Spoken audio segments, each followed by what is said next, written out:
Donc maintenant, nous allons passer au troisième cas. Donc c'est la maman qui s'exprime au sujet de son fils de 2 ans, donc assez jeune, hein, c'est un petit enfant encore, à qui elle est la seule à parler en anglais. Donc elle nous dit qu'il comprend parfaitement l'anglais, mais le parle peu en comparaison au français. Donc sa question, son questionnement était plutôt basé sur l'acquisition, donc à savoir s'il y avait des astuces pour qu'il lui réponde en anglais.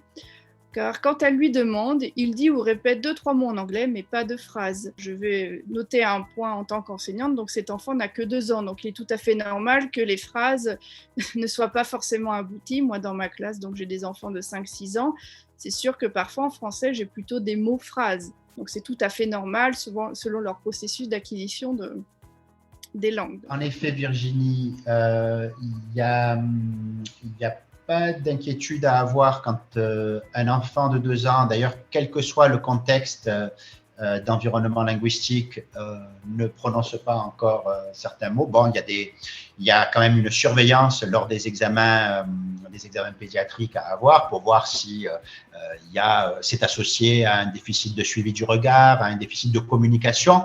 Mais s'il communique autrement que par le langage verbal, et si en tout cas la langue cible d'ailleurs de la maman, parce que l'enfant lui-même ne voit pas la langue ni le langage comme une finalité.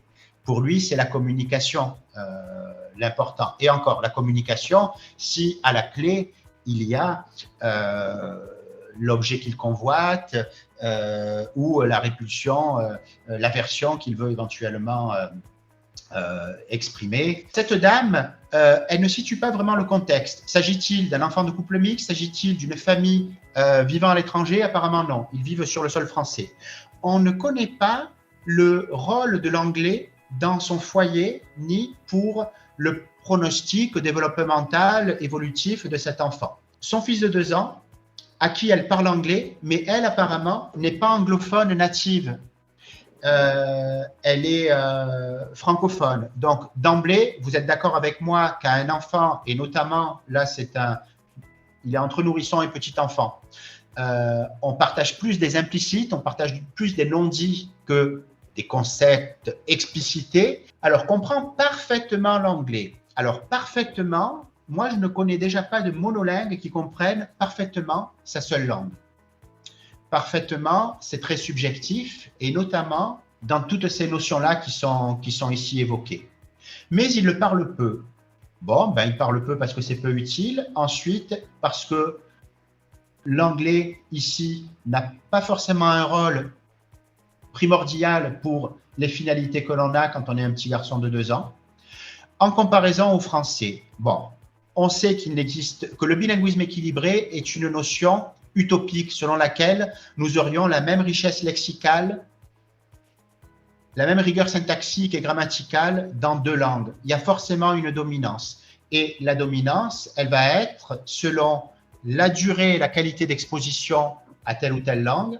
Donc là, apparemment, la population adjacente à cet enfant parle essentiellement français. C'est la francophonie est la norme pour lui. On est sur un sujet beaucoup trop sérieux pour se cantonner à des astuces, puisqu'il s'agit de la transmission d'une fonction vitale, celle du langage, et puis d'un héritage qui est beaucoup plus qu'un code d'intercompréhension, celui d'une langue, qui est un trait identitaire d'affiliation à un groupe, une famille, un territoire. Donc, des astuces pour qu'ils me répondent en anglais. On va quand même y répondre, et quand je lui demande, il dit ou répète 2 ou 3 mots en anglais, mais pas de phrases. Eh bien, l'interprétation que je pourrais donner, sans avoir été au chevet de cet enfant, c'est que il a quand même compris que pour faire plaisir à maman, il fallait qu'il y ait au moins des éléments d'énoncés dans la langue cible.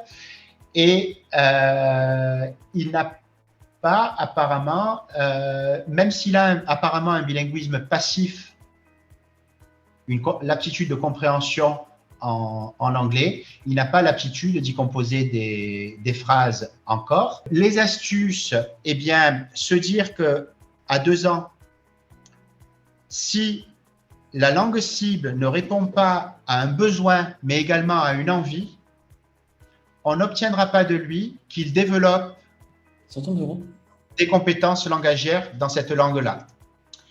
Et l'autre chose, c'est que parmi ces astuces, on peut exploiter à cet âge-là son penchant ludique, on peut exploiter aussi ses talents d'imitateur, mais surtout améliorer au maximum en termes de quantité et de qualité le bain dans la langue cible. Mais si cette langue anglaise ne correspond pas à un besoin, le caractère artificiel sera de toute façon perçu par ce petit enfant. Et il ira à l'essentiel. Il ira à l'essentiel et il répondra de toute façon en français. Je conseillerais plutôt un bain anglophone qu'une immersion. L'immersion, c'est un caractère artificiel. C'est lorsque la langue, c'est dans un contexte artificiel, c'est-à-dire avec une heure de début et une heure de fin, dans un cadre précis, qu'on y expose l'enfant.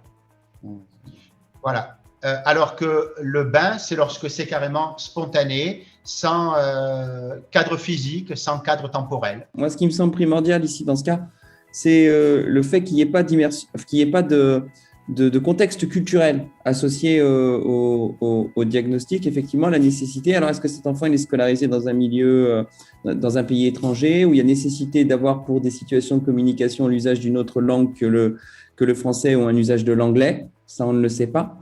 Et puis après, je rebondis sur le fait qu'il y a effectivement impossibilité d'avoir un bilinguisme dit équilibré avec une tenue parfaite des langues. Il y a une raison primordiale à ça, c'est que la façon de définir un concept varie aussi culturellement d'un objet à l'autre et que le langage est quelque chose de particulièrement arbitraire dans le choix du vocabulaire et de ce qui peut aussi être lié au concept. Alors, je vais être un peu technique, mais disons qu'entre le signifiant, le signifié et le référent, il n'y a pas de rapport logique dans le langage. Ce qui fait que ce qui peut évoquer un signifiant dans une langue, c'est-à-dire la matière sonore qu'on va utiliser pour le signe linguistique, ne revêt pas forcément de façon logique un rapport avec le signifié, c'est-à-dire le concept, et encore moins avec le référent, c'est-à-dire l'objet culturel en lui-même. Donc, du coup, il y a effectivement une impossibilité qui est une impossibilité logique au fait qu'assumer deux langues serait assumer deux cultures à égalité. Or, il y a toujours une culture qui est majoritaire. Je ne suis pas là en train de me faire l'écho d'un point de vue personnel. D'ailleurs, s'il y en a que cette question intéresse, ils peuvent lire avec profil cours de linguistique générale de Ferdinand de Saussure sur les chapitres sur l'arbitraire du langage et relire le chapitre 8 de la phénoménologie de la perception de Merleau-Ponty qui marque l'impossibilité d'un bilinguisme équilibré avec l'impossibilité pour la personne d'assumer en fait deux cultures. Il y a des automatismes aussi qui sont de l'ordre de l'inconscient qui font que c'est très difficile, c'est impossible d'arriver à assumer ces deux cultures. Les habitus culturels sont trop profondément enfouis dans le quotidien j'aime bien l'expression portugaise, le dia a dia, le jour à jour. Donc voilà, jour après jour, et ça se consolide justement jour après jour sans qu'on s'en rende compte, et ça fait la difficulté.